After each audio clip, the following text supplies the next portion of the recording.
Yo, what is up to everybody out there in YouTube land? We're gonna be talking about my angelfish.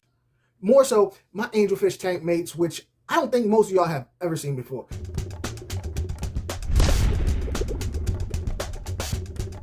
Every time I mention these fish, people are like, what is it? A what? A what? What? I've had one of them for a while. One of them I just got from Consolidated Fish Farms. Look, before I get started, huge shout out to Consolidated Fish Farms. They are such a huge supporter of this channel and to many other channels out there, especially other Florida fish channels. So the link to all his info is in the description section. Please check them out. Like I said, top notch, top shelf.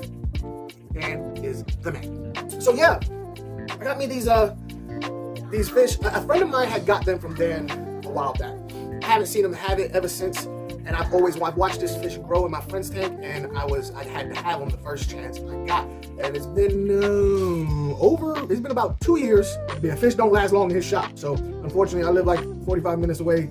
I used to live closer, but I don't get to get there as much as I want to. So it's taken me about 2 years to get this fish. Yeah, I could have ordered online, but I wanted to support a local fish store, and I wanted to see the fish for myself before I got it. I really like fish with complicated color patterns, and these yellow cars fit the bill. They have black stripe going down their lateral line there. I don't know what more I can say about them. I'll go ahead and show you. There's a lot of things going on in their color scheme, and you can probably tell why it is that I like them so much. Now these fish, I'm gonna put their Latin name up there because funk don't do Latin names. These fish are called common names as yellow cars. They're gonna get about 6-ish, 7 inches long. And that's a good size to be with angelfish. A lot of you guys think that angelfish need to be with little community fish. That is not the case. I routinely put my angelfish into tanks where the semi-aggressive cichlids get up to 8 inches. I've had them with Oscars, full-grown Oscars, and they've been fine. Granted, the angels were full-grown, but they were fine. So I got these 3 yellow cars. I didn't want to get one because I'm tired of doing that because they're so hard to get. You get one, and then if something happens, you got none. So I've decided don't get fish anymore unless it's at least 3. So that's what I did. I got a call from a friend of mine, Brandon, the blind fish keeper. That's right, y'all. He is a fish keeper who is also blind. Can't see a thing. Yeah, he keeps fish, but he keeps them well. You know what I'm saying? Like, I'm like, kind of got me on a lot of things. In fact, I visited with him a couple weeks ago, and we went around to we did a little fish shop hop. You know, just me and him. And first of all, he's incredibly knowledgeable with African cichlids, and I was constantly, hey, what's this fish? What's it look? You know, and sometimes I have to describe it to him, but it took me a couple of descriptions, and he knew exactly what it was, how big it was, how to say its proper Latin name, and I was like, wow, ain't I a little piece of crap? At any rate, the blind fish keeper is a good friend of Consolidated Fish Farms, and he went down to visit Dan, and on his way back home yesterday, he calls me up bragging because he knows I am a big fan of the PICTUS or the PIMODELLA catfish, whichever way you want to call it, whether it be the spotted or the 4 lines.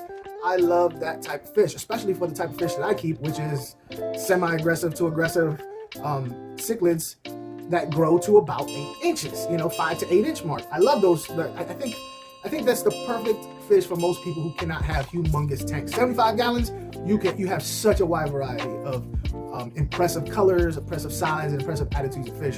So that's why I kind of gravitate to that size.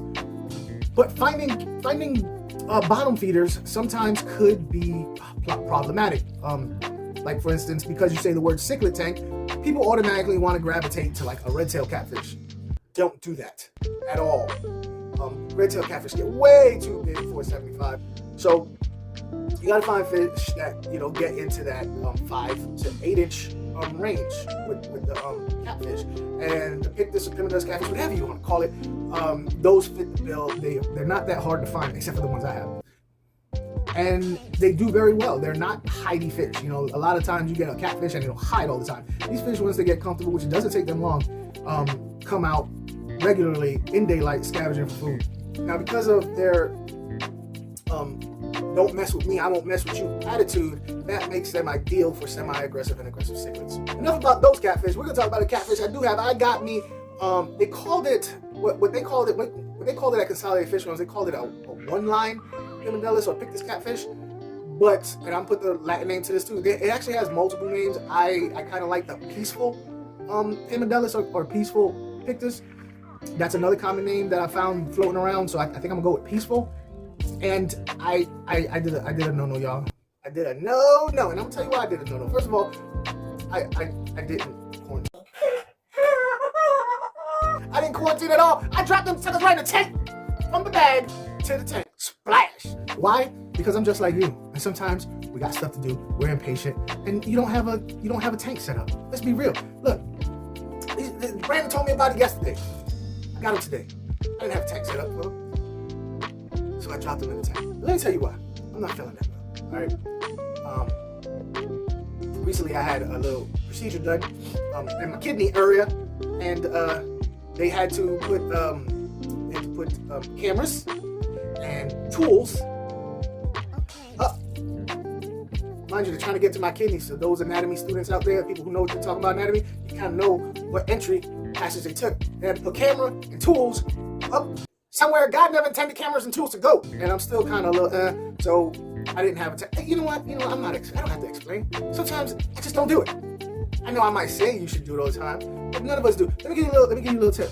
All these fish tubers out here that say, you need to quarantine fish, you're a terrible person. They don't do it all the time. They don't. I didn't. And I gotta be honest with you, a lot of times I don't do it with Dan's fish because I know he quarantines the fish. Does that make it right? No, it is. I'm trying to justify this thing that I did, alright? Don't touch me. They look healthy. They lasted about 2 hours of huddling together.